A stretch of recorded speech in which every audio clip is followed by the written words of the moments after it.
Get ready for an adventure. Here is a story called The Shimmering Trail and the Playful Cloud. In the heart of the fairy village, nestled among sparkling mushroom houses and glowing flower beds, lived Frizzle, a blue-violet dragon. Frizzle wasn't like other dragons. Instead of fire, she breathed glitter. Her glittery breath always made rainbow trails that lasted exactly 1 hour. Frizzle loved tea parties, especially those held high on mountaintops, and she was known throughout the village for her kindness and cheerful nature. One sunny morning, a tiny, shimmering envelope arrived at Frizzle's door. It was an invitation, written in swirling golden letters for a tea party. "Oh, how exciting!" Frizzle exclaimed, her scales shimmering with delight. She quickly realized the invitation was for a tea party on top of Mount Cinderbloom. Just as she was about to get ready, her friend Clover, a deep pink forest sprout, popped in. Clover giggled, which made the sun tickle the leaves above her head. Clover's leaves glowed in the dark, and she always wore a different flower on her head each day. "Frizzle, did you see the rainbow trail?" Clover asked, her voice bubbling with worry. "Something's not right. The colors are fading, like someone is taking them away." Frizzle gasped. She looked outside, and sure enough, the rainbow trail she had made the previous day was now dull and gray in some places. "Oh dear," Frizzle said, "this won't do at all. This tea party needs a bright and colorful rainbow." Determined to fix the problem, she decided they should investigate. She knew they needed to find out why her rainbow trail was not as bright as it should be. So Frizzle and Clover set off, ready for their quest. Frizzle with her glittering breath, and Clover, who could talk to all the plants and knew where all the secrets were hidden, made quite the team.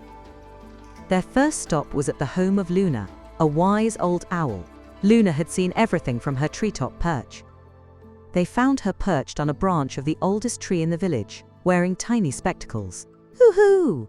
Luna hooted. "I saw a big, fluffy cloud, a rather mischievous one, swirling around the rainbow trail. It seemed to be playing with the colors." Next, they sought out Barnaby Bumble, a busy bee known for his honey and gossip.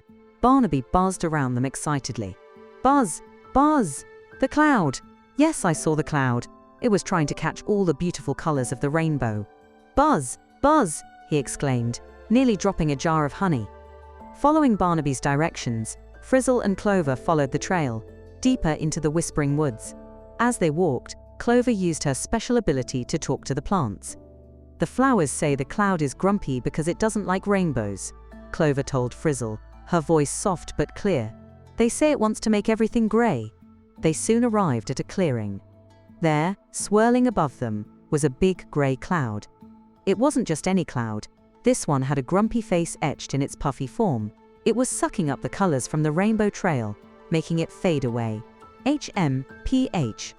The cloud grumbled. "Those rainbows are too bright. They hurt my eyes. I like everything to be gray."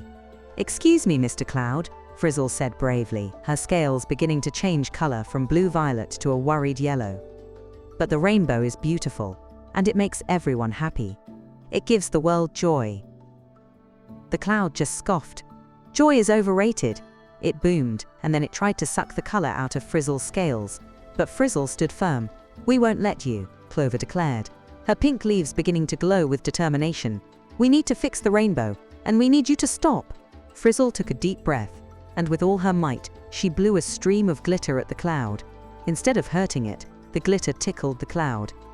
The cloud twirled and swirled, and it let out a small puff of gray. Clover, seeing her chance, began to hum a melody.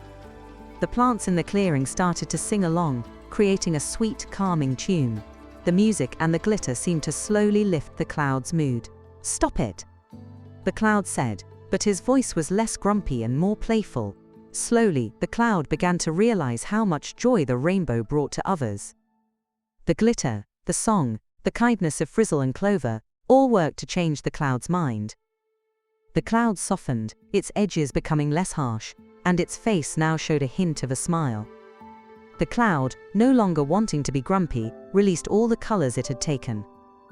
The rainbow trail sprang back to life, brighter and more beautiful than before. Frizzle, Clover, and even the cloud watched as the rainbow trail sparkled. The tea party was on. They all flew up to the top of Mount Cinderbloom. They set up a table and had all sorts of yummy treats. There were honey cakes from Barnaby Bumble, flower tea that Clover brewed, and glitter cookies that sparkled in the sunlight. Even the grumpy cloud was nice enough to offer some of the tasty rain as a tea addition. It was his version of sugar. After they had eaten, Aditi, the sweet fairy that loved drawing and learning about history, came and drew a beautiful picture of the rainbow trail. She used all the colors, and she knew the history of the rainbow trail. As they all sat together, Frizzle knew that with her kindness and Clover's friendship, even the grumpiest cloud could change. That day, everyone learned that helping others and being kind brings much more joy than being grumpy. And as the sun set, painting the sky in beautiful colors, they all knew this was a day to remember. Let's see what a great listener you are. Can you answer the following question? Why was the rainbow trail losing its colors?